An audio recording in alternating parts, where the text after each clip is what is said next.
항상 찬양하던 자리에 서 있다가 여기 강단에 서니까 긴장되기도 하고 기대되는 마음도 있습니다. 저희 먼저 말씀을 살피기 전에요. 저희 먼저 기도하고 함께 말씀 살펴보도록 하겠습니다. 사랑의 하나님, 우리와 함께 해주셔서 감사합니다. 부족한 우리를 붙잡아 주시고 예수 한 분만으로 충분하다고 고백할 수 있는 복된 삶을 허락해 주셔서 감사합니다. 이 부족한 종을 통해서 전해지는 말씀을 통해 우리 성도님들이 말씀을 받게 하여 주시고 또한 도전받는 시간이 되게 하여 주시옵소서. 말씀 듣는 이 시간, 말씀을 사모하는 마음과 듣는 귀를 허락하여 주셔서 하나님 말씀을 품고 돌아가는 시간 되게 하여 주시옵소서. 감사드리며 예수님의 이름으로 기도합니다. 아멘. 오늘은 항상 기도하며 기뻐하는 삶이라는 제목 하에서 어떻게 하면 그리스도인이 하나님과 함께 교제하면서 항상 기뻐하는 삶을 살 수 있을까에 대한 이야기를 나누고자 합니다. 제가 말솜씨가 좋은 게 아니라 재밌게 설교를 못할지언정 제가 하나님 앞에 받은 그런 말씀들을 잘 정리해서 성도님들과 나누고자 합니다. 저희가 오늘 살펴본 빌립보서는 바울이 빌립보 교회에 있는 교인들에게 쓴 편지입니다. 또한 빌립보 교회는 사도 바울이 유럽에 세운 첫 번째 교회이기도 합니다. 원래 바울은 소아시아 지역으로 가려고 했습니다. 하지만 예수의 영께서 그 길을 막으셨고 한 환상을 통해서 마게도니아로 선회하게끔 하셨습니다. 이 자세한 내용이 사도행전 16장 9절에서 10절에 나와 있는데요. 한번 같이 살펴보겠습니다. 밤에 환상이 바울에게 보이니 마게도니아 사람 하나가 서서 그에게 청하여 이르되 마게도냐로 건너와서 우리를 도우라 하거늘. 바울이 그 환상을 보았을 때 10절까지 함께 읽겠습니다. 바울이 그 환상을 보았을 때 우리가 곧 마게도냐로 떠나기를 힘쓰니 이는 하나님이 저 사람들에게 복음을 전하라고 우리를 부르신 줄로 인정함이로라. 저희가 앞서 말씀드렸듯이 바울은 원래 소아시아 지역으로 복음 전도를 나가려고 했습니다. 하지만 예수의 영이 바울을 가지 못하게 막았고 그러던 중에 바울은 드로아 지역에서 한 환상을 보게 됩니다. 바로 마게도니아 사람이 서서 손짓하면서 우리를 도우라, 이리로 오라 라고 말씀하신 것입니다. 바울은 소아시아 지역의 복음을 전해야 된다고 생각을 했지만 이 환상을 보고 나서 내가 가야 할 곳은 소아시아 지역이 아니라 마게도니아 지역으로 가야 되는구나 라는 것을 깨닫고 그제서야 하나님의 말씀에 순종하여 마게도니아 지역에 가게 됩니다. 그렇게 바울은 실라와 디모데와 함께 마게도니아 지역에 들어가게 되는데 그때 처음으로 들어간 성이 바로 빌립보라는 지역입니다. 이 지역은 어떤 곳이었을까요? 오늘 본문을 깊이 이해하기 위해서는 빌립보에 대한 지역적 배경을 살펴보는 것이 큰 도움이 될 것이라고 생각합니다. 성경은 빌립보 지역을 어떻게 묘사하는지 함께 살펴보도록 하겠습니다. 사도행전 16장 12절 말씀입니다. 함께 읽겠습니다. 거기서 빌립보에 이르니 이는 마게도니아 지방의 첫 성이요 또 로마의 식민지라. 이 성에서 수의를 유하다가 성경은 빌립보를 마게도니아 첫성이라고 표기하고 있습니다. 여기서 마게도니아 지역의 첫성이라는 것은 마게도니아라는 지역에 들어갔을 때 첫 번째 보이는 성을 의미하는 것이 아니라 마게도니아 지역에서 가장 으뜸 가는 지역을 얘기하는 의미입니다. 이처럼 바울이 방문했던 빌립보는 여러모로 중요한 곳이었습니다. 빌립보는 마게도니아의 로마 숙주로서 중요한 곳이었으면서 로마 식민지 중에서도 특별한 지위, 위치를 가지고 있던 곳이었습니다. 당시 로마는 이상하게도 빌립보 지역을 식민지화하기 위해서 여러 노력을 했는데요. 어떤 노력을 했을까요? 첫 번째로 빌립보 지역에 로마 퇴역 군인들을 계속해서 이주시켰습니다.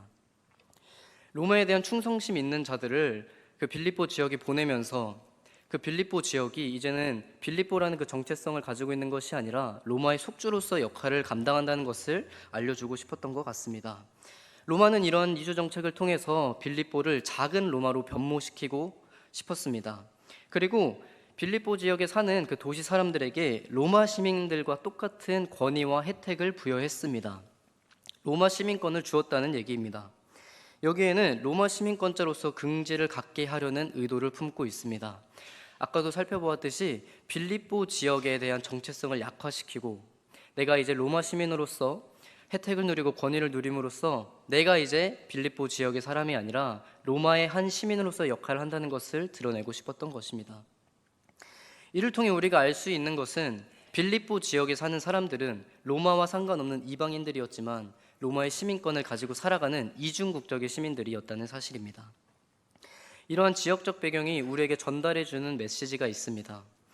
하나님께서 바울을 소아시아가 아니라 마게도냐로 보내신 것은 하나님의 큰 섭리가 담겨 있는데요. 빌립보 사람들은 이방인이지만 로마의 시민권을 가지고 로마 사람들과 똑같은 권위와 특혜를 누리면서 살아갔습니다. 이러한 관계는 우리에게도 똑같이 적용이 됩니다. 우리도 이 땅을 밟고 살아가지만 우리는 어디 나라 사람입니까? 하나님 나라 백성입니다. 그래서 바울은 빌립보서를 통해서 신학적 교리를 전하기보다는 그리스도인이 이 세상에서 어떻게 살아가야 하는지에 대한 실제적인 문제를 다루고자 했습니다. 빌립보서는 빌립보 교회 성도들을 향한 목회적 겉면에 대한 책이라는 것입니다. 저희가 이제 빌립보 지역에 대한 배경을 함께 살펴봤는데요. 이제 이러한 배경을 가지고 본문을 조금 더 자세히 함께 살펴보려고 합니다. 특별히 오늘은 기쁨에 대한 이야기를 함께 묵상하고자 합니다. 오늘 함께 읽은 말씀을 함께 살펴볼까요? 빌립보서 4장 4절 말씀입니다. 함께 읽겠습니다. 주 안에서 항상 기뻐하라. 내가 다시 말하노니 기뻐하라. 성경에서는 우리에게 항상 기뻐하라고 명령합니다. 특별히 빌립보서에서는 기쁨에 대한 이야기가 정말 많이 나오는데요. 기쁨이라는 명사 그리고 기뻐하다라는 동사가 16번 이상 등장합니다. 그렇다면 우리는 기쁨에 대해서 어떻게 정의해야 될까요? 어떤 한 목사님은 기쁨에 대해서 이렇게 정의하셨습니다. 기쁨은 예수님께서 우리 안에 흘러 넘치는 것입니다. 이러한 기쁨에 대한 이미지는 우리가 요한복음에 나타나는 가나 혼인잔치를 통해서 함께 살펴볼 수 있겠습니다. 요한복음 2장 6절에서 8절 말씀입니다. 함께 읽겠습니다. 거기에 유대인의 정결 예식에 따라 두세 통 드는 돌 항아리 6이 놓였는지라. 예수께서 그들에게 이르시되 항아리에 물을 채우라 하신즉 아기까지 채우니 이제는 떠서 연회장에게 갖다 주라 하시매 갖다 주었더니. 아멘. 주일학교 때부터 참 많이 접한 본문입니다. 그래서 많은 성도님들이 알고 계실 법한 본문인데요. 예수님께서는 가나에서 열린 혼인잔치에 초대를 받으셔서 참가하셨습니다. 하지만 혼인잔치는 보통 유대 문화상 일주일 정도 진행이 되는데요. 결혼잔치가 진행되던 도중에 문제가 하나 생겼습니다. 바로 혼인잔치 중요한 포도주가 떨어진 것이었습니다. 당시 유대인 결혼 문화에서 포도주가 떨어지는 것은 결코 사소한 문제가 아니었습니다. 혼인잔치란 신랑과 신부를 비롯해서 그 마을에 있는 모든 사람이 기쁨을 누리는 시간이었습니다. 그리고 그 기쁨을 상징적으로 나타내는 것이 바로 포도주였던 것이죠. 그렇기 때문에 혼인잔치에서 포도주가 떨어졌다는 것은 그 혼인잔치의 기쁨이 사라졌다는 것을 의미합니다. 어머니를 통해 이 소식을 들은 예수님께서는 하인들에게 이렇게 명령하십니다. 항아리에 물을 아기까지 채우라.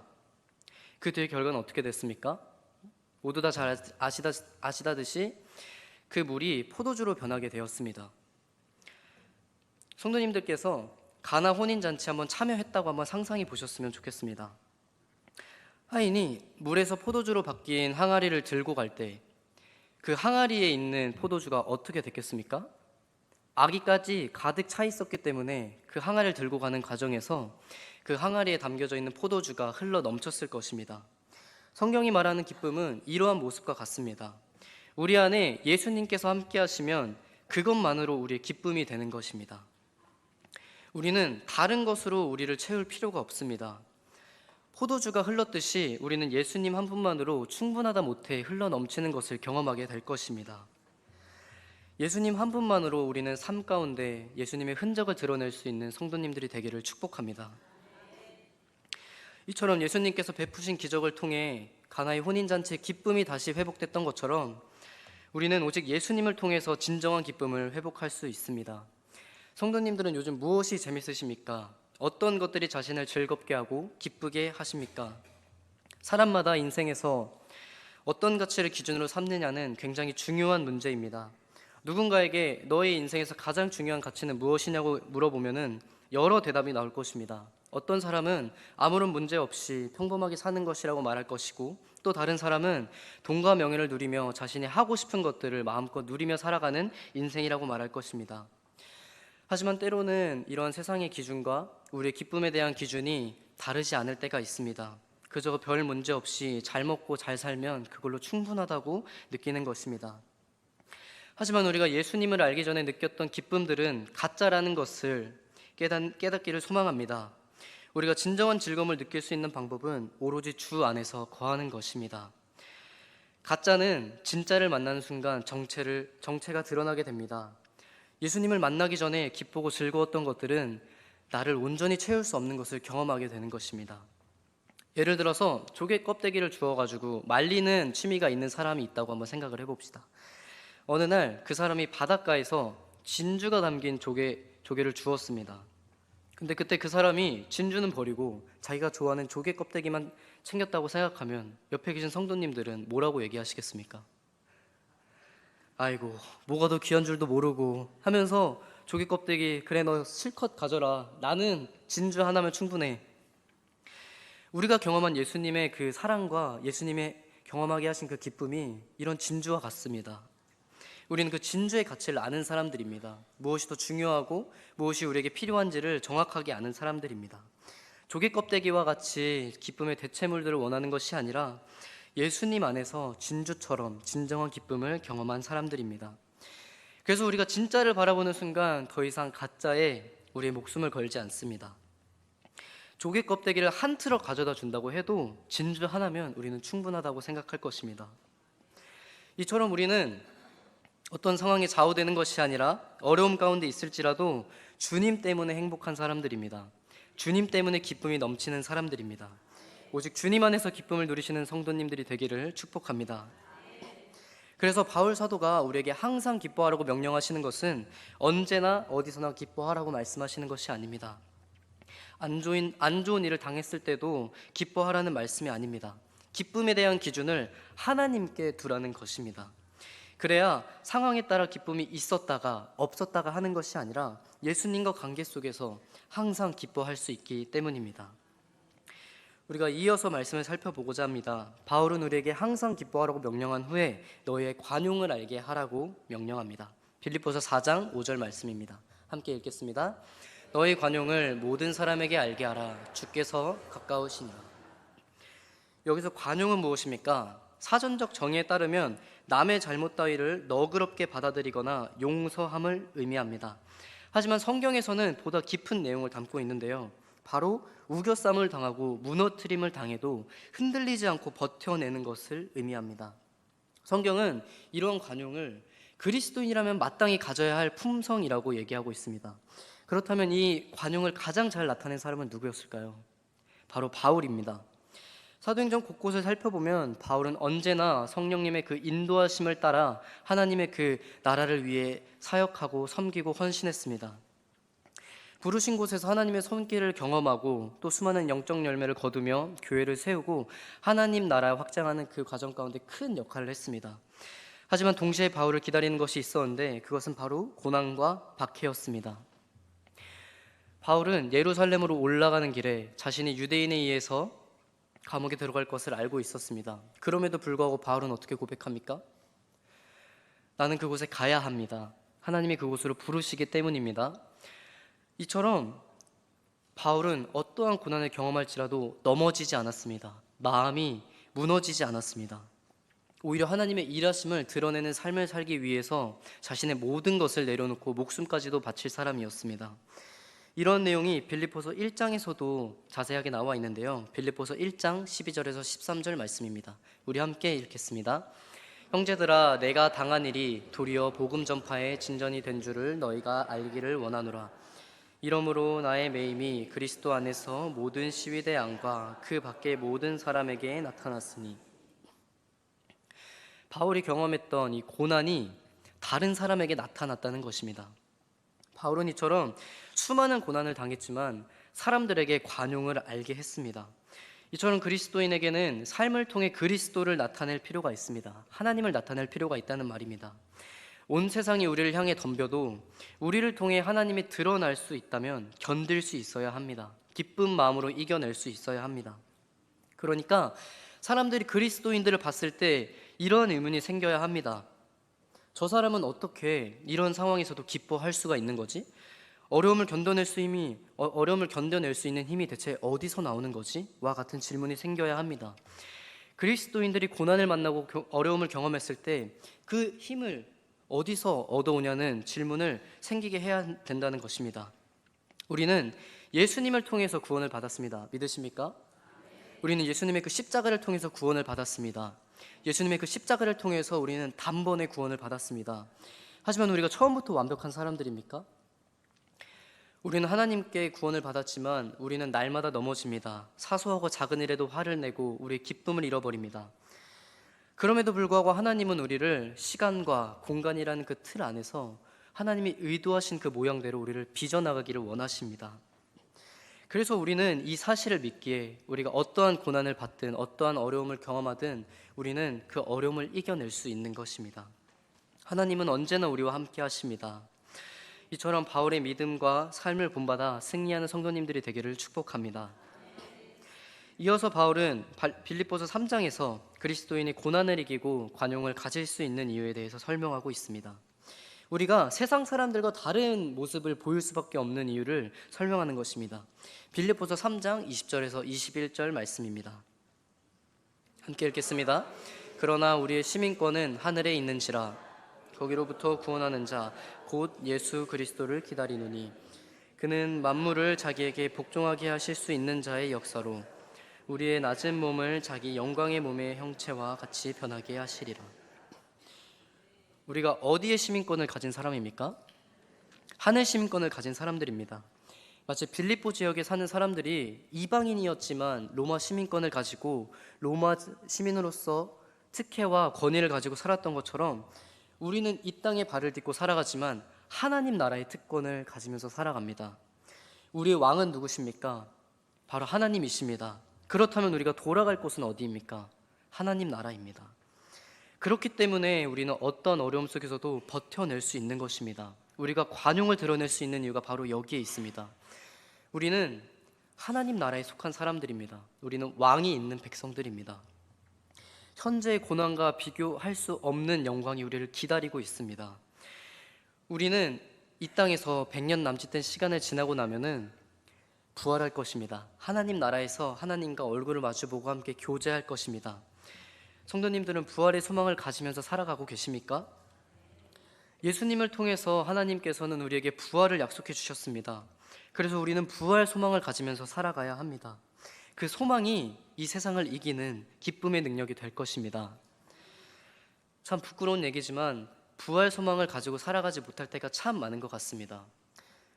새벽 예배 신대원에서 새벽 예배를 드리고 나면은 참 그 태양이 떠오르면서 그 하늘을 비출 때가 있습니다. 그럼 이제 기숙사로 돌아가면서 저 이제 동기들과 이제 이런 장난을 하기도 합니다. 참 하늘 모양이 예쁜데 하늘에 그 태양빛을 비추는 게 정말 좀 멋있다라고 표현해야 될까요? 그런 모습을 보면서 하나님은 이렇게 오실까? 예수님이 이렇게 재림하실까?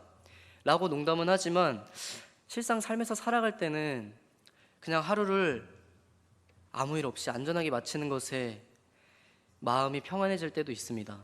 하지만 하루에 이렇게 평안한 하루를 보냈다고 우리의 마음이 평안해지기 시작하면은 어려운 일을 겪었을 때 우리는 넘어지게 될 것입니다. 그럴 때 우리를 붙잡아주는 것이 하나님이 우리에게 약속하신 부활 소망입니다. 이런 부활 소망을 믿으며 살아가시는 성도님들이 되기를 축복합니다. 우리가 앞서 언급했듯이 우리가 이 땅에 발을 딛고 살아가지만 우리의 소망은 하늘에 있습니다. 우리는 땅만 보지 않고 하늘을 바라보며 살아갑니다. 결국 우리가 돌아갈 본향은 하나님 나라입니다. 이러한 연장선에서 우리는 6절과 7절을 함께 이해할 수 있는데요. 우리 빌립보서 4장 6절에서 7절 말씀을 함께 살펴보도록 하겠습니다. 우리 함께 읽겠습니다. 아무것도 염려하지 말고 다만 모든 일에 기도와 간구로 너희 구할 것을 감사함으로 하나님께 아뢰라. 그리하면 모든 지각에 뛰어난 하나님의 평강이 그리스도 예수 안에서 너희 마음과 생각을 지키시리라. 아멘. 바울은 우리에게 아무것도 염려하지 말라고 권면합니다. 하지만 바울이 우리에게 권면했던 것과 달리 성경을 살펴보면 바울도 염려 가운데 있었습니다. 근데 왜 빌립보서에서는 빌립보 교인들을 향해 염려하지 말라고 말씀하시는 걸까요? 바울이 말하는 염려하지 말라는 뜻의 의미는 이 염려의 운명은 하나님께서 쥐고 있다는 것입니다. 우리가 어떤 문제에 대해서 염려를 열심히 한다고 한들 이 염려에 대한 승패는 우리에게 달려있는 것이 아닙니다. 하나님에게 달려있는 것입니다. 결국 바울 사도가 우리에게 말하고자 하는 바는 염려에 대한 문제는 우리의 문제에 있는 것이 아니라, 우리의 책임에 있는 것이 아니라 하나님의 주권 아래 있는 것이다 라고 말하는 것입니다. 예수님도 염려에 대해서 이처럼 말씀하십니다. 마태복음 6장 31절에서 33절 말씀입니다. 함께 살펴보겠습니다. 그러므로 염려하여 이르기를 무엇을 먹을까 무엇을 마실까 무엇을 입을까 하지 말라. 이는 다 이방인들이 구하는 것이라. 너희 하늘 아버지께서 이 모든 것이 너희에게 있어야 할 줄을 아시느니라. 그런즉 너희는 먼저 그의 나라와 그의 의를 구하라. 그리하면 이 모든 것을 너희에게 더하시리라. 우리의 염려는 대부분 세상과 관련된 것들입니다. 많은 사람들은 하나님 나라가 어떻게 임할까, 하나님 나라가 언제 임할까에 대해 염려하지 않습니다. 예수님은 이러한 우리에게 중요한 사실을 말씀하십니다. 하늘 아버지께서 이 모든 것이 너에게 있어야 할 줄 아시느니라. 우리가 세상을 살아가면서 필요한 것들, 염려하는 문제들 하나님께서는 다 알고 계시다는 것입니다. 하지만 우리는 이 땅의 소망을 두고 살아가는 사람이 아니라 하늘의 소망을 두고 살아가는 사람들이기 때문에 먹고 마시고 입는 것에 대하여 염려하지 말고 기도하지 말고 먼저 하나님의 나라와 하나님의 의에 대해서 기도하라고 말씀하십니다. 염려를 열심히 한다고 그 길을 한 자라도 더할 수가 없습니다. 그래서 우리는 이를 굳건하게 믿어야 합니다. 바로 우리가 필요한 것을 하나님께서 모두 알고 계시며 그 필요한 것을 하나님께서 하나님의 때에 채워주신다는 사실입니다. 따라서 염려는 그리스도인의 삶 속에서 있을 자리가 없습니다. 우리는 모든 일에 대해서 기도할 수 있는 자들이기 때문입니다. 기도는 무엇입니까? 하나님, 이것은 내 힘으로 할 수 없습니다 라고 고백하는 것입니다. 자신이 할 수 있는 문제는 하나님 앞에 기도하지 않습니다. 자신이 해결할 수 있는 문제라고 생각하기 때문입니다. 우리가 감사한 마음으로 기도할 수 있는 이유는 하나님께서 우리의 모든 염려를 아시고 모든 것을 더해 주실 분이기 때문입니다. 제 삶 속에서 가장 염려가 심했던 때는 제가 군목 시험을 보고 최종 합격을 앞둔 상태에서 가장 염려가 심했습니다. 1차는 필기 시험으로 진행이 되고 2차는 면접 시험으로 진행이 됩니다. 필기 시험은 6개월, 7개월 동안 참 많은 시간 공부하고 또 많은 동기들과 함께 기도하고 말씀 읽는 시간을 통하여서 잘 버텨냈다고 생각했습니다. 그래서 1차 결과를 확인할 때는 두려운 마음도 떨리는 마음도 없었습니다. 하나님께서 붙게 하시면 가는 거고 하나님께서 못 붙게 하시면 못 가는 거다라고 생각을 했습니다. 그래서 1차 결과를 확인했을 때는 붙었다는 그 표시를, 합격이라는 표시를 봤을 때 하나님께 참 감사하기도 했지만 염려하는 마음은 없었습니다. 하지만 염려하는 마음은 1차가 지나고 이제 2차 면접 시험이 끝나고 나서 찾아왔습니다. 왜냐하면 면접 시험을 준비할 때마다 저는 꽤 잘한다고 생각을 했었고 주변에서도 그렇게 칭찬을 해주셨습니다. 그리고 면접 시험이 끝나고 나서도 다른 사람에 비해서 나는 잘했다라고 생각했기 때문에 떨어지지 않을 거라고 생각했습니다. 하지만 그 순간 염려가 찾아오기 시작했습니다. 떨어지면 어떡하지? 내가 노력했던 것들은 어떡하지? 그동안 사람들한테 면접 잘한다고 칭찬 받아오고 군목 될 거라고 이제 많이 기도해 주시고 많이 응원해 주셨는데 내가 떨어지는 순간 이 사실을 그 사람들에게 어떻게 얘기할 수 있는 거지? 사실 할 필요가 없는 걱정입니다. 군목이 되고 말고는 하나님께서 이뤄가시는 것이고 하나님께서 저를 통해 군목의 그 길을 가게 하시려면 가게 하실 것이고 그 군목의 길이 아니라면 하나님께서 가지 않게 하셨을 것입니다. 근데 저는 이 문제가 저에게 달려있다고 생각을 했기 때문에 이 결과가 저에게 달려있다 생각했습니다. 떨어져도 제 책임이었고 떨어져도 제 실력이 부족해서 떨어졌다고 생각을 했을 것입니다. 2차 면접을 보고 최종 발표가 나기까지 한 달이라는 시간을 기다렸습니다. 이 한 달이라는 시간이 얼마나 초조하고 힘들었는지 잠을 자면서도 면접 결과를 확인하는 제 모습을 꿈으로 확인하고요. 자다 일어나도 가슴이 쿵닥쿵닥 거리더라고요. 아무런 일도 발견되지 않고 잘했다고 생각을 하면서도 군목 시험에 대한 결과가 저한테 달려있다고 생각을 하니까 염려가 찾아온 것이었습니다. 하나님께서는 이 염려를 언제 맡기게 하셨냐면 바로 결과 발표되기 5시간 전 새벽입니다. 전날에 잠이 안 오는 겁니다. 최종 결과를 최종 결과를 이제 확인하기까지 5시간이 남았는데 9시에 결과 발표했으니까 새벽 4시까지 잠을 못 자고 하나님한테 어떡하냐고, 그동안 기도하지 않았는데 이제서야 기도하기 시작했습니다. 될 거라고 생각하고, 하나님 해주실 거죠? 제 안에 있는 염려에 대해서는 하나님께 고백하지 못했습니다. 왜냐하면 하나님께 달려있다고 사람들한테 얘기는 하지만 정작 제 생각 속에는 내가 잘해서 붙을 수 있을 거라고 생각했기 때문입니다. 그 전날에 하나님께서 저에게 주셨던 은혜는 나는 너의 하나님이야. 뜬금없는 응답이지 않습니까? 붙게 해주실 거라는 응답도 아니고 걱정하지 말라는 말씀도 아니고 나는 너의 하나님이야. 내가 너를 지었고 내가 너를 여기까지 인도했어. 그 말씀이 머리를 울리게 했습니다. 하나님한테 중요했던 것을 까먹었던 것입니다. 하나님은 어떤 분이십니까? 이 세상을 지으시고 이 세상을 하나님의 그 섭리 가운데 선하게 이뤄가시는 분입니다. 또한 제 인생을, 그 성도님들의 인생을 부족함 없이 틀림없이 선하게 인도하시는 분입니다. 제가 군목이 떨어지든 군목이 붙든 하나님께서 함께 하시면 그걸로 충분하지 않겠습니까? 제 안에 기쁨이 없었던 것입니다. 예수님만으로 기뻐할 수가 없었던 것입니다. 그래서 군목이라는 그 타이틀을 가지고 제 안에 계속 채워 넣으려고 노력했던 것입니다. 하지만 하나님은 그 시간을 통해서 그 염려를 누구에게 맡기라 하셨습니까? 하나님에게 맡기라고 하셨습니다. 하나님 앞에 참 회개하는 마음을 가지고 기도하고 나니까 참 마음이 평안해졌습니다. 이제 내가 하나님 앞에 한 단계 더 성장했구나. 떨어져도 좋고 하나님 붙어도 좋습니다. 하나님 어떻게 하시든 간에 하나님께서 인도하실 것을 믿습니다라고 고백했습니다.